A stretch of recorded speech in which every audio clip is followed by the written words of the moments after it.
Hi YouTube, welcome back to my channel and to another Fragrance Friday. As promised, today I'm going to talk about one of my all-time favourite summer fragrances. I thought I had done a video about this, but kind of skimming through my previous videos, I think although I briefly featured this fragrance in a kind of generic summer favourites fragrances quite a long time ago, a couple of years ago, I've never actually spoken specifically about Creed Virgin Island Water, which is my go-to summer holiday fragrance. I very rarely wear it apart from on holiday, occasionally when the weather is really, really hot. I will get it out and wear it, even in London. I don't really ever wear it for work. It just feels wrong somehow because the smell of this fragrance totally evokes being on holiday for me. So much so that whilst I love it and whilst sometimes I'll even have a cheeky sniff in the middle of winter to remind myself about the beach holidays to come, hopefully, even when it's cold and miserable here in the UK, I just don't want to actually wear it unless I'm on holiday. So it's a very, very niche fragrance for me. It's just as well I don't wear it that often because I'm pretty sure this is the most expensive fragrance that I own, and you know, I don't buy cheap with perfume.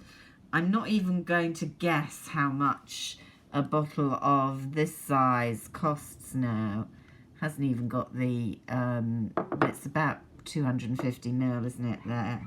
At least, maybe a good deal more. I'm terrible with sizes, but I know I only ever have bought this fragrance when I'm somewhere where I can get it duty free. So I think this one was bought on a cruise ship, in fact, out of the jurisdiction to get the VAT deduction. And I've had it for a couple of years. I'm pretty careful how I store my perfume, not in direct sunlight or anything like that. In fact, in a nice dark, cool place. And this one's lasted me a good few years wearing it just in the summer. So I've had a look. This fragrance from the House of Creed, which is a quite well-established, old-fashioned, premium perfume house. A lot of kind of royal customers in the past. I don't know quite the ins and outs of their history, but I know they've been about for a long time. I'm pretty sure I've read that Princess Grace of Monaco had a fragrance developed by the house for her and wore various ones. I think I've read that Prince Charles wears one of the colognes as an aftershave. Of course, we never know how true these rumours in the press are, of course.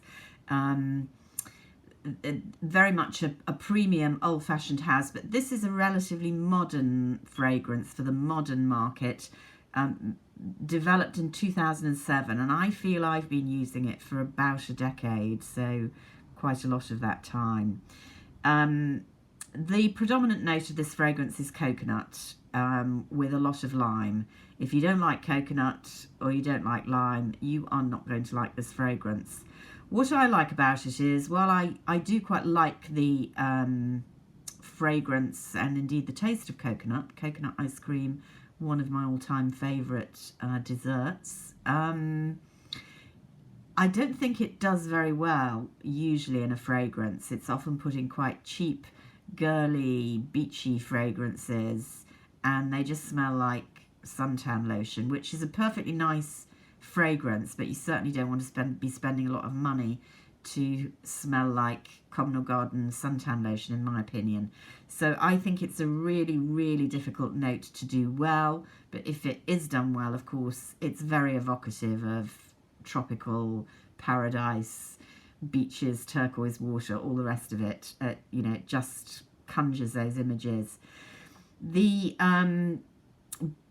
top notes of this fragrance are listed as white bergamot, great favourite of mine, lime, mandarin and coconut. So all fragrance notes that I will like. You know that I like citrus notes, if they're done well, very much indeed. Find them very uplifting. Not generic fruity. I like to be really able to distinguish the citrus. And in this one, I can't really distinguish the mandarin, but you definitely get lime. If you don't like lime, which is quite a masculine citrus, I think, you might not like this. And this is definitely the coconut. The heart of the fragrance, again, popular notes for me, jasmine, yang yang, and ginger. And the base, sugar, musk, and rum. What is not to like of that concoction? So for me, it's a very classy coconut fragrance. There is a lot going on in this cologne, but it all supports that tropical vibe. The coconut is diluted, but it's definitely there. I don't know whether it's the feeling that those notes evoke that makes me think there's a kind of salty seascape note, oceanic note, I suppose. One might well be getting that from the white bergamot and the jasmine, to be fair, but I definitely get that as well. It's a unisex fragrance. Men or women can wear. I feel it's quite feminine, but it's, you know, one of these clean fragrances that you definitely would smell good on a man, just as good on a man as on a woman. I'm showing you this as well. This is the bath gel that I bought, I'm going to say the year before last. It might have been last year. Up till then, I'd only had the cologne, but I thought I'd treat myself, and it really is a treat. You can see the fancy pants packaging behind. I was looking to see if the price was on, but it isn't. But I remember thinking this was ridiculously expensive for a bath gel, and you know, that's saying something if I think that at the time. But I thought I'd treat myself.